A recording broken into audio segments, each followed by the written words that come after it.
Olá, eu espero que você esteja bem. Hoje nós vamos dar continuidade no nosso estudo de Provérbios. Vamos para Provérbios 17 e 18. E antes de qualquer coisa, vamos orar juntos.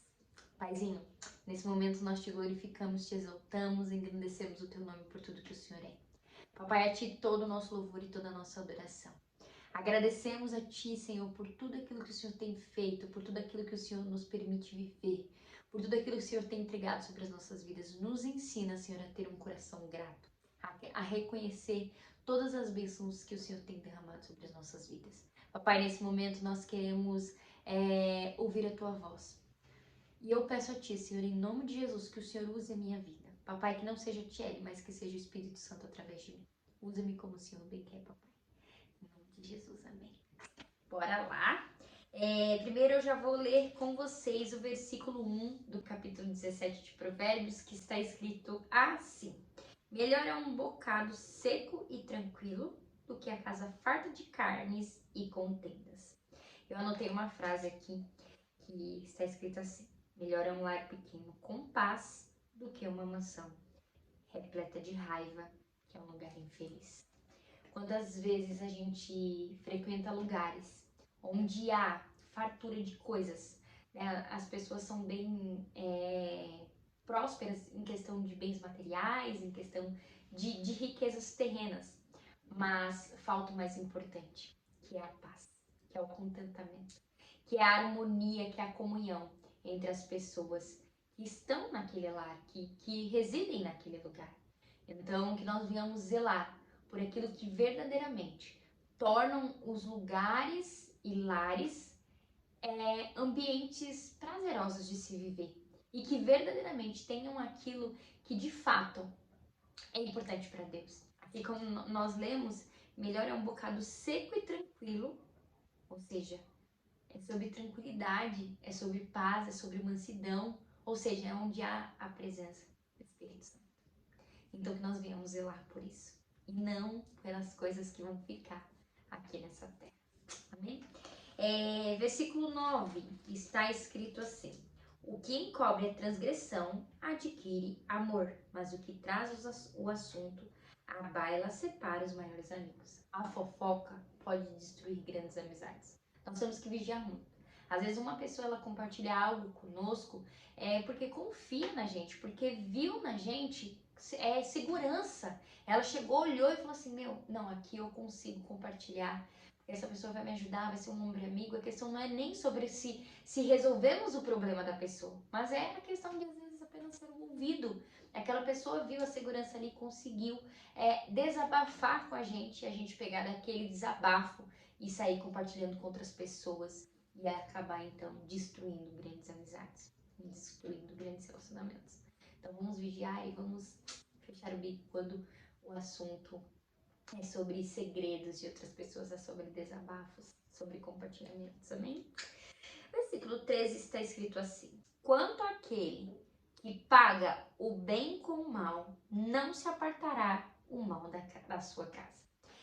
Assim que eu li esse versículo, o Espírito Santo já me ministrou sobre quando Jesus ensina os discípulos a pagar o mal com o bem. Se Jesus ensina os discípulos a pagar o mal com o bem, quem dirá o bem? É sobre receber, né? É sobre a pessoa olhar e entender que aquela pessoa que está entregando para ela está agindo com o quê? Com empatia, com compaixão, está sendo um instrumento de Deus. Mas existem pessoas que pegam todo o bem que está sendo transmitido, transbordado na vida dela e ela paga com o mal. Ela sente raiva, ela não aceita. Por que essa pessoa está sendo tão boa? Peraí, alguma coisa está errada. E ela vai lá e paga com o mal.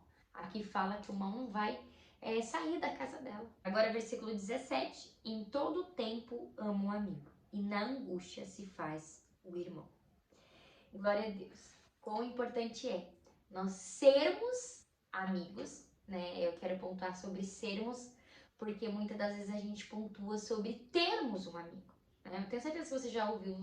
Você tem um amigo que é mais chegado que irmão, você tem um amigo que você pode contar todas as horas, você tem. Mas e você? Será que você tem sido esse amigo que as pessoas podem verdadeiramente contar com você? Seja na hora boa, na hora ruim. Seja na alegria, seja na tristeza, seja no dia de bonança, seja no dia de miséria. Ela pode contar com você? O quanto que eu e você estamos verdadeiramente sendo esse amigo. Um amigo para todas as horas.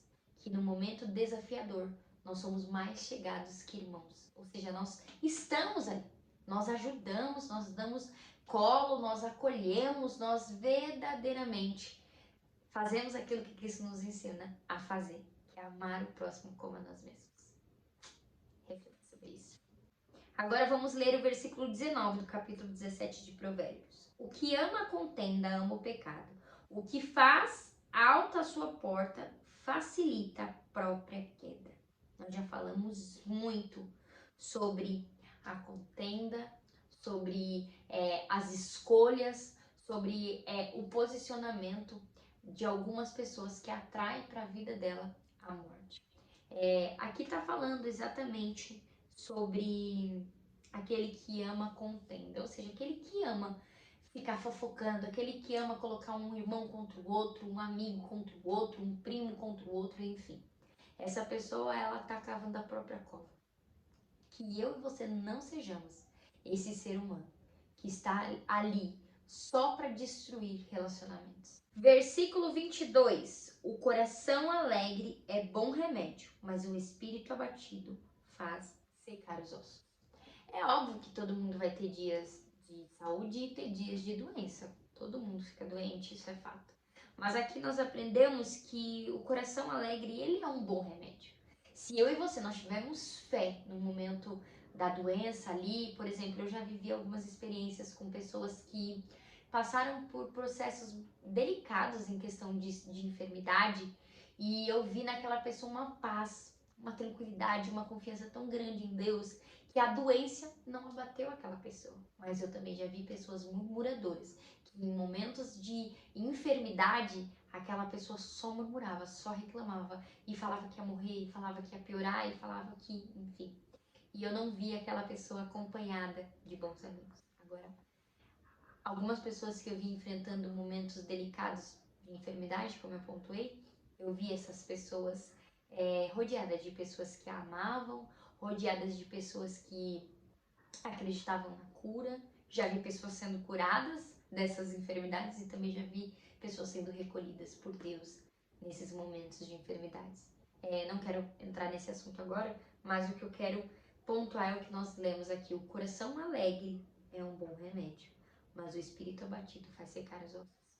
No momento de enfermidade, vamos buscar ser esse coração alegre. Vamos buscar confiar verdadeiramente em Deus e entender que a vontade dele sempre será boa, agradável e perfeita. Capítulo 18, versículo 7 está escrito assim: a boca do insensato é a sua própria destruição, e os seus lábios um laço para a sua alma. Nós já falamos muitas e muitas vezes sobre as palavras aqui, e o livro de Provérbios ele é recheado sobre essa instrução de sabermos o que falar, de saber o momento de falar, de ficar calado, enfim. E aqui mais uma vez está sendo pontuado que o insensato, aquela pessoa que fala o que quer falar, ela está causando para a vida dela a destruição. É complicado, vamos vigiar nas nossas palavras. Versículo 12. Antes da ruína, gaba-se o coração do homem, e diante da honra vai a humildade. Se a gente só inverter, gaba-se gera a ruína, humildade gera honra. Se eu e você formos aquelas pessoas engrandecidas, aquelas pessoas soberbas que, eu sou melhor que todo mundo, eu sou isso, eu sou aquilo, eu consigo, você não. Ou seja, se nós nos acharmos a todo tempo melhores do que os outros, ou seja, se nós ficarmos nos gabando, ou então trazendo a glória para nós, eu consegui porque eu sou top, porque eu sou sensacional, porque eu sou isso mesmo, enfim. Nós vamos atrair a vida à ruína. Agora, se nós formos humildes, nós vamos atrair para nossa vida a honra. Então, que eu e você venhamos escolher ser humildes. Que nós venhamos entender que nós temos muito que aprender. Que nós precisamos evoluir diariamente. Que todo mundo tem algo a ensinar, mas a todo tempo tem algo a aprender. Então, que sejamos humildes, que venhamos reconhecer que todos nós somos iguais. Versículo 13. Responder antes de ouvir é estultícia e vergonha. Nós precisamos muito aprender a ouvir. Ser sábio não é só saber o que falar, mas é também ouvir. É também se atentar àquilo que a pessoa está falando. É sobre ouvir a versão daquela pessoa. E não apenas querer dizer, não apenas, não, peraí, eu vou ter sabedoria no falar. Mas antes disso, ouça. Amém? Versículo 20. Do fruto da boca o coração se farta, do que produzem os lábios se satisfaz. A morte e a vida estão no poder da língua. O que bem a utiliza, come o seu fruto. Nós podemos comer fruto de vida ou fruto de morte. Está no poder das nossas palavras. Nós também já falamos bastante sobre o poder das nossas palavras. E aí eu te pergunto, quais são as palavras que você tem lançado na sua casa? Palavras de vida ou de morte? Então nós temos que vigiar muito nas palavras que nós vamos lançar, porque elas podem ser frutos de vida ou frutos de morte. Vamos vigiar nas nossas palavras. Versículo 22. O que acha uma esposa, acha o bem e alcançou a benevolência do Senhor. A esposa que está sendo citada aqui é uma esposa de fato, é aquela que a Bíblia fala que a esposa é. Uma ajudadora, uma conselheira, uma amiga, uma mulher sábia, aquela que levanta, não aquela que derruba, aquela que anda do lado, aquela que quando está triste é a alegria dele, aquela que, enfim, que aconselha, que direciona para o caminho da vida, para o caminho da luz. E é algo que tem ardido em meu coração, que eu tenho falado várias vezes para algumas pessoas, inclusive falei até pro meu marido que a minha maior meta, meu maior objetivo em questão do nosso relacionamento é irmos para casa do Pai juntos, ou seja, irmos morar no céu juntos. Essa tem que ser a meta da esposa. Nós somos intercessoras dos nossos maridos. Nós precisamos ansiar verdadeiramente para que a alma dele seja curada, para que a alma dele seja tratada, para que ele seja resgatado, para que ele verdadeiramente entenda o quão precioso ele é, o quão valioso ele é e que ele é sim um projeto lindo de Deus. E Deus tem um propósito na vida dele. Ou seja, nós temos que inspirar, nós temos que impulsionar, essas coisas. Versículo 24. O homem que tem muitos amigos sai perdendo, mas há amigo mais chegado do que o irmão. Nós precisamos parar de querer andar com multidões. Jesus ele tinha tudo para andar com multidões, para estar o tempo inteiro com muitas e muitas pessoas. Mas ele escolheu 12 para andar com ele. 3 para ser íntimo. Nós precisamos vigiar com quantas pessoas nós temos andado, com quantas pessoas temos compartilhado sobre a nossa vida, falado sobre as nossas intimidades. Vamos vigiar. Nós precisamos selecionar pessoas específicas para ser verdadeiramente amigos íntimos. Aquele mais chegado aqui, irmão. Sabe, aquele para estar conosco no tempo bom e no tempo ruim, em todos os momentos da nossa vida. Precisa ser escolhido com muita cautela, porque essa pessoa saberá basicamente de tudo da sua vida. Existem alguns segredos que nós só contamos para Deus, mas essa pessoa saberá de muitas coisas. Agora vamos orar para finalizar. Pai, em nome de Jesus nós louvamos e te engrandecemos. Agradecemos a Ti por esse momento. Papai, obrigado por esse ministrar, obrigado por essa palavra. Louvado e agradecido seja o Teu nome.